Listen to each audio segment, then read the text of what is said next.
Hey, what's up? This is Frank Socorro, and I'm at FDMG Studios, and we're here with an exclusive interview. The Broadway Band. Just got a shipment of the dopest dope I've ever smoked. Y'all got it. Y'all got it.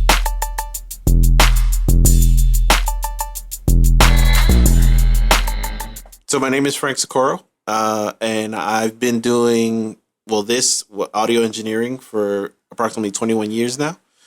For me, it started when I was a lot younger. I grew up in a house with two DJs, and having that as an influence, music and technology, all those things together on a daily basis really kind of, they didn't push me in a direction, but opened some things up for me.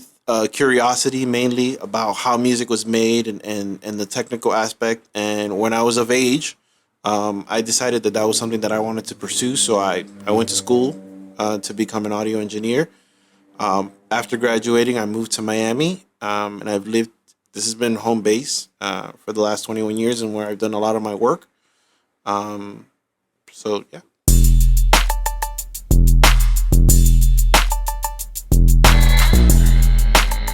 Probably some of the things that I'm most known for, or people know me from, the biggest one is obviously Amy Winehouse. So I did that Back to Black album. That was a pretty big deal.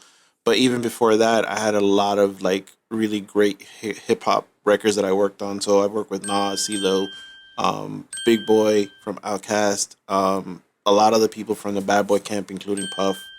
I've worked with Faith Evans and Mary J. Blige, and just a lot of people in our hip hop industry. So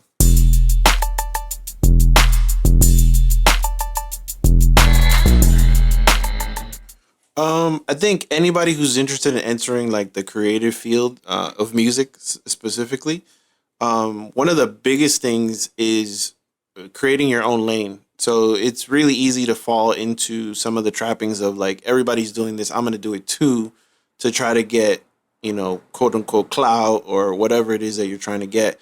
And it's a quick path, but it tends to be short lived.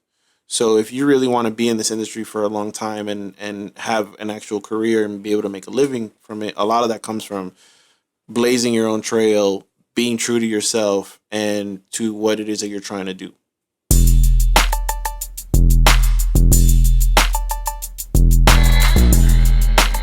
I guess this is kind of like an intern question. So like if you just graduated from school and you got an internship at a studio, find a thing, first of all. If you're going to work at a studio, find something that you feel could be better at the studio and try to improve it. Like if there's a situation where like the menu book is all disorganized, take the initiative, organize the menu book. Somebody's going to notice that. Be super on time, or if not, be early, usually, because you want to be at least an hour early. And really just listen to the people that are in those sessions, because that information is invaluable.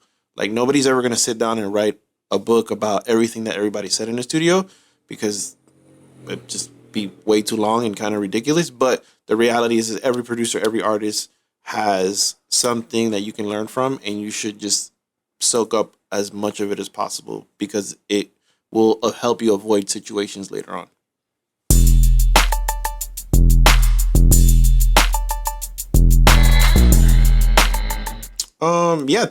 Throughout my time doing this, I've considered many people my mentors. And like I was saying earlier, like every session I do, every project I do, I always take it as a learning experience, because you're always going to learn something, even sometimes just about yourself. Early on, the first place or the only place I ever interned, I entered for this guy named Charles Dye, who is a really great engineer, and he really put me on really early to a lot of work, and he also gave me a lot of confidence in what I was able to do, and that allowed me to kind of take other steps. But even throughout the years through my career, I've met a lot of people that have shown me a lot, and because I'm always willing to be a student, it's just been really beneficial for me.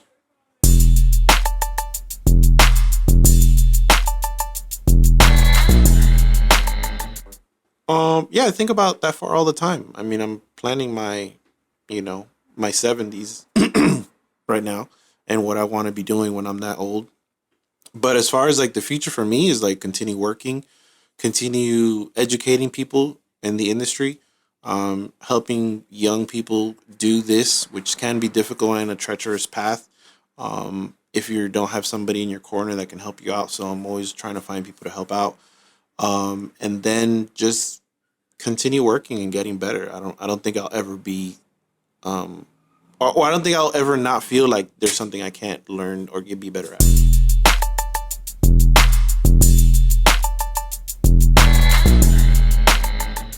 I think partly is the what I was just talking about. Is like I never feel like, oh, that's it, I'm the best. Like I've never felt that way, and I don't think I ever will feel that way. Especially when I get inspired by hearing like new music or new tech, or not even new techniques, but just the way people are doing stuff. So, there's a lot of music out that I wouldn't necessarily say is like, yo, I love this music, but I do love what they're doing on the technical side. And for me, that poses a challenge. And once a challenge is posed, then it makes it really difficult for me to not try to hit it. You know what I'm saying? So it's like I'm always trying to like do something new, and like I don't know. There's a itch that it always needs to be scratched. So I do, and I have. I've produced. It's never been anything crazy, but it is something that I do. It's not a super big focus for me, but it is something I enjoy, and I do it from time to time, and I can do it. Like it's not a chore for me, or it's not difficult. I just I'm not as inspired by that as I am by the technical part of it. So I can't sit there and like make beats every day. Like that doesn't do it for me. What are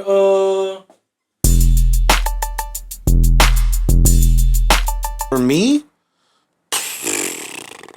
uh okay, so Tribe Called Quest, Midnight Marauders, that's a big one. Miles Davis, um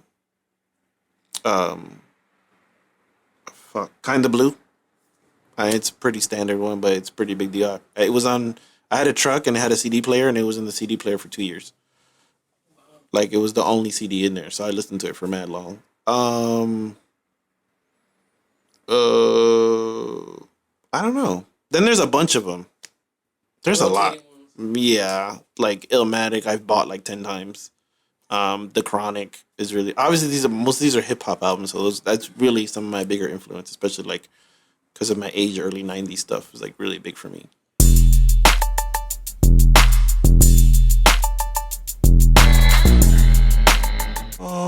I'm not locked into anything, and one of the cool things about some of the stuff I've done, especially like working at the school, is that a lot of those guys are connected to me through people that went to SAE, because I worked at SAE, or I work at SAE. So I don't think there's anybody in particular, but I do get to work with a lot of like local artists and like people that are doing cool stuff. And this sounds weird, but I kind of just like I'll find something, I'll be like, oh, that's cool, and then I'll figure out how I'm connected to that person, and I usually makes it happen. Like so, I That's don't, dope. I don't, I can't name somebody off rip right now, but there's a lot of like really dope artists coming out of here, I think.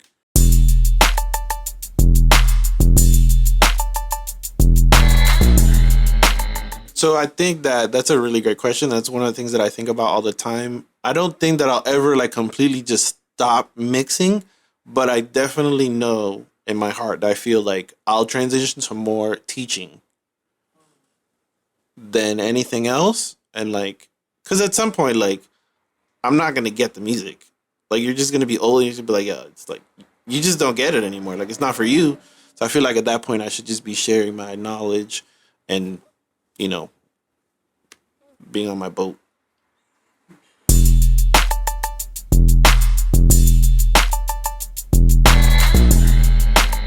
I think that's a really great question.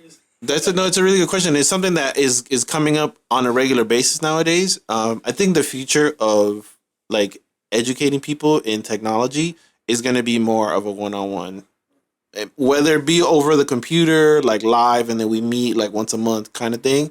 But it's definitely more like because this industry benefits from people passing down information, right?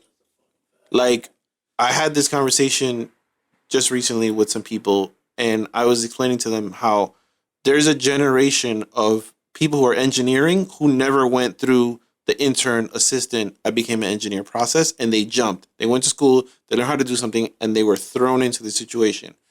And they had to make mistakes live. Like, they had to just make the mistake and live through it. Whereas if you've been an intern, if you've been an assistant, you've seen other people make the mistakes and be like, I'm never going to do that. So you got a chance to kind of like skate around that mistake.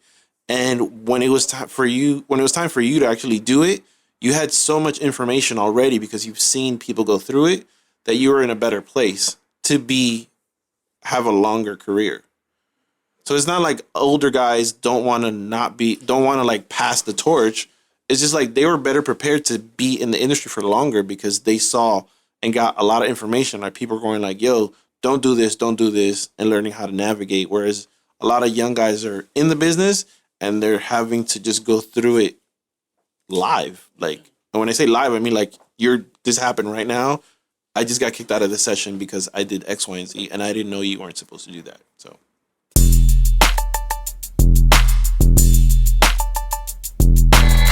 Couple of things. First of all, yes, follow me on social media. My Instagram is Alphabeat Music, ALPHABEATMUSIC. It's also the same on Twitter. And in addition to that, I want you guys to go to sonicsociety.co/pro.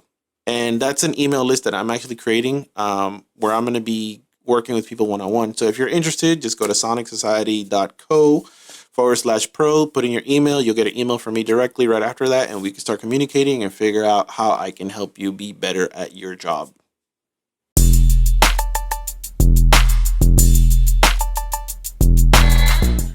That's a really, he's way better at this than you are. All right, those are easy for me. Favorite microphone, Neumann U47. Love it. It's my favorite all time. I'll put it up against anybody. And then console wise, Old Neves, super fan. And then third piece, I don't necessarily think is my favorite, but it is one that I actually enjoy using. There's a box from DBX called the subharmonic synthesizer. And over the years, they've had different versions of it, and each one sounds a little bit different. And it's just like for adding low end. It's actually something that DJs used to use when records didn't have a lot of low end, and you had to play them like in a club, like in the 70s. So they would add like these subharmonic synthesizers to give stuff more bass because a bright record doesn't really work in the club. So people started using them in the studios, and that's probably one of my favorite pieces of equipment.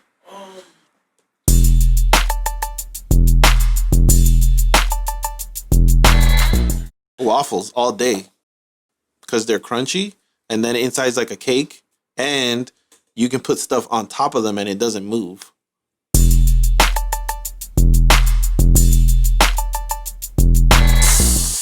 I was just listening to the both of them in the car on the way here. I always say Biggie because that's what I would listen to. I grew up in New York, so we got some Pac, but not that much Pac. It wasn't until I came down here that I realized how popular Pac was. I do like a lot of his music, but for me, it's Biggie. Regional. No. Fuck everyone. Fuck 'em. All right. Cool.